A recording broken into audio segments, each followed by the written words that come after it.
نحمده ونصلي على رسوله الكريم أما بعد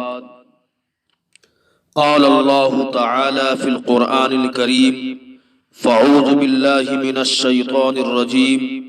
بسم الله الرحمن الرحيم حاميم والكتاب المبين إنا أنزلناه في ليلة مباركة إنا كنا منذرين فيها يفرق كل أمر حكيم صدق اللہ العظیم۔ دوستو اور بزرگوں، شعبان کا مہینہ نہایت ہی خیر و برکت والا مہینہ ہے۔ اس مہینے میں اللہ تعالیٰ کی خاص رحمتیں بندوں کی جانب متوجہ ہوتی ہے۔ انعامات و اکرامات کا مضبوط سلسلہ جاری رہتا ہے۔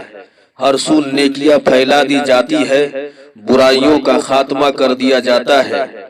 چنانچہ حضرت انس رضی اللہ تعالی عنہ کی روایت سے معلوم ہوتا ہے کہ شعبان کو شعبان اسی لیے کہا جاتا ہے کہ اس مہینے میں نیکیاں پھیلا دی جاتی ہے۔ دوستو، قرآن و حدیث کے اندر اس مہینے اور خصوصاً اس مہینے کی 15ویں شب کی بہت زیادہ فضیلت بیان کی گئی ہے۔ چنانچہ نبی کریم صلی اللہ علیہ وسلم نے ارشاد فرمایا، شعبان شہری و رمضان شہر اللہ، کہ شعبان میرا اور رمضان اللہ کا مہینہ ہے۔ میرے دوستو، اللہ کے رسول گلشن نبوت کے مہکتے ہوئے پھول محمد عربی صلی اللہ علیہ وسلم نے اس مہینے کی نسبت اپنی جانب کی ہے،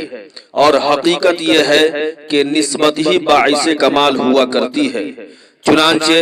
نسبت کی وجہ سے جب ایک معمولی گھر بیت اللہ اپنی عظمت کا ڈنکا پوری دنیا میں بجا سکتا ہے، نسبت ہی کی وجہ سے جب ایک معمولی غلام زید رضی اللہ عنہ کا لقب پا سکتا ہے، نسبت ہی کی وجہ سے جب ایک معمولی غلام ایاز تاریخ کا زرعی باب بن سکتا ہے، تو جس مہینے کی نسبت احمد مرسل فخر رسول ہادی کل دانائے سبل صلی اللہ علیہ وسلم کی جانب کی گئی ہو، اس نبی کی جانب کی گئی ہو جو صرف نبی ہی نہیں بلکہ نبیوں کا سردار ہے، آمنہ کی آنکھوں کا نور اور دل کا قرار ہے، جو صاحب صدق و صفا ہے، جو صاحب جود و سخا ہے،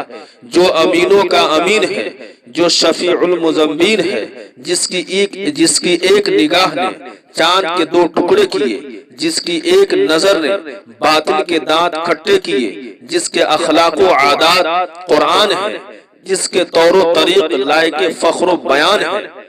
جو منبع اسرار و حکم ہے۔ دوستو، تو ایسے صاحب اوصاف و کمال کی جانب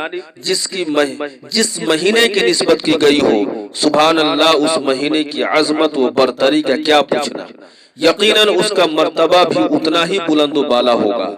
اسی مہینے کے 15ویں شب جس کو شب برات سے تعبیر کیا جاتا ہے، اس کی بھی قرآن و حدیث کے اندر بہت فضیلت بیان کی گئی ہے۔ اس رات کی عظمت کا اندازہ اس سے لگایا جا سکتا ہے کہ مالک کن فیکون نے اپنی ازلی و ابدی کتاب قرآن کریم کے اندر ارشاد فرمایا، حامیم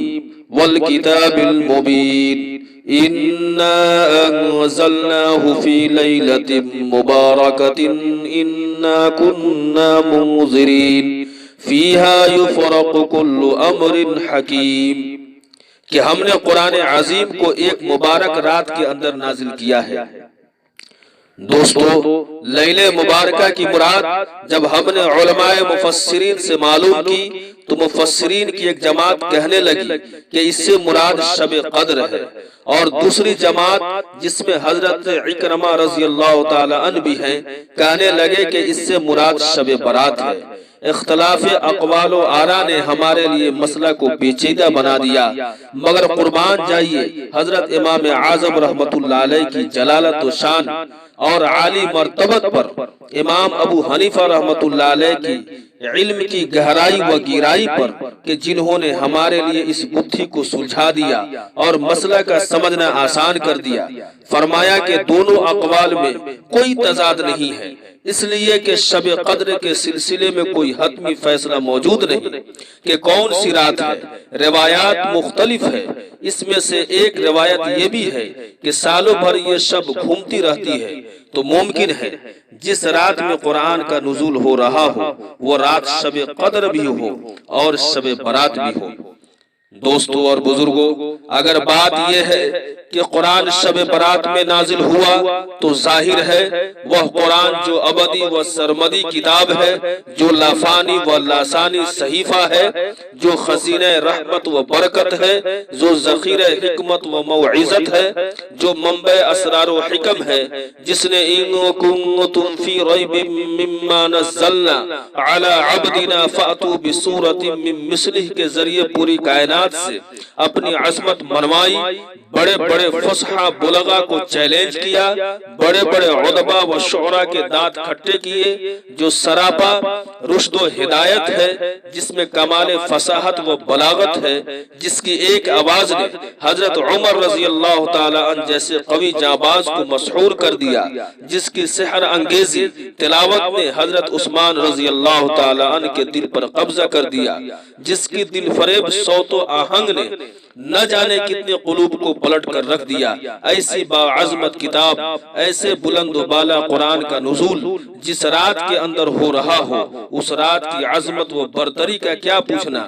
یقیناً وہ رات خوشبخت رات ہوگی، سعادت والی رات ہوگی، خیر و برکت والی رات ہوگی، انعام و اکرام والی رات ہوگی، رحمت و مغفرت والی رات ہوگی۔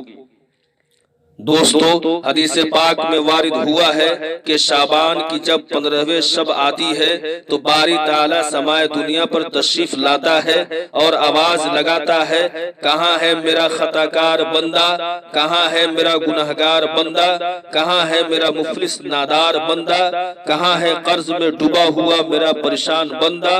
آؤ سب کے سب آ جاؤ، آج میری رحمت جوش میں ہے، آج جو مانگو گے سب کچھ دے دیا جائے گا، گناہ لے کر آؤ گے معاف کر دیا جائے گا،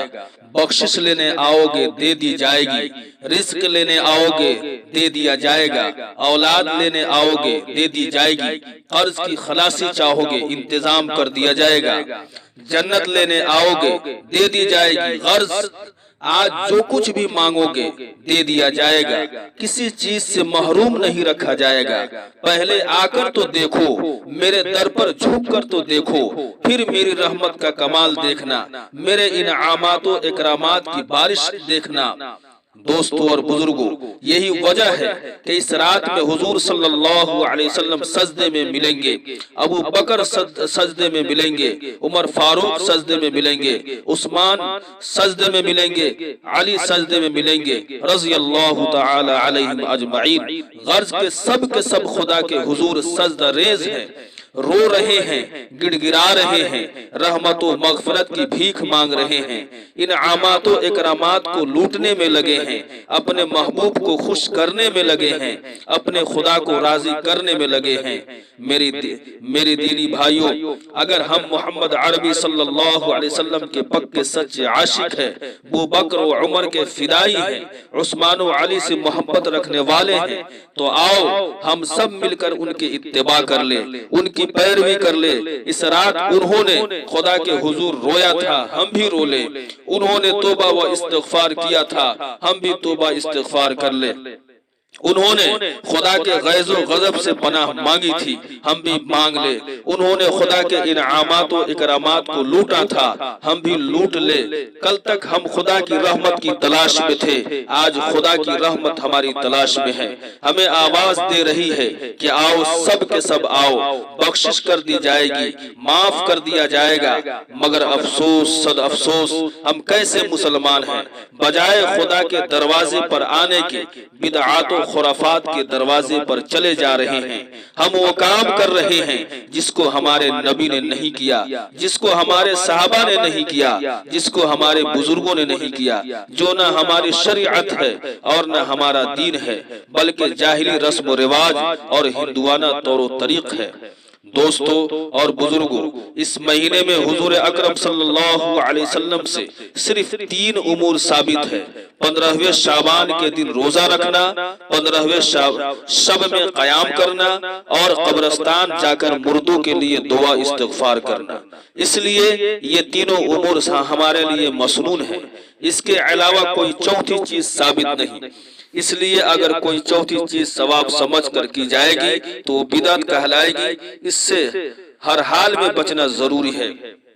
دوستو اور بزرگوں، خدائے وحدہ لا شریک کا بے پایا احسان ہے کہ اس نے اتنا خیر و برکت والا مہینہ عنایت کیا۔ اس لیے ہمیں اس مہینے کی اور خصوصاً اس مہینے کی 15ویں شب کی قدر کرنی چاہیے۔ زیادہ سے زیادہ توبہ استغفار، سنن و نوافل، ذکر و اذکار اور تلاوت کلام پاک کا اہتمام کرنا چاہیے، اور تمام رسومات و بدعات سے بالکل اجتناب کرنا چاہیے۔ اللہ تعالی ہم سبھی کو اس کی توفیق عطا فرمائے۔ وآخر دعوانا ان الحمد للہ رب العالمین۔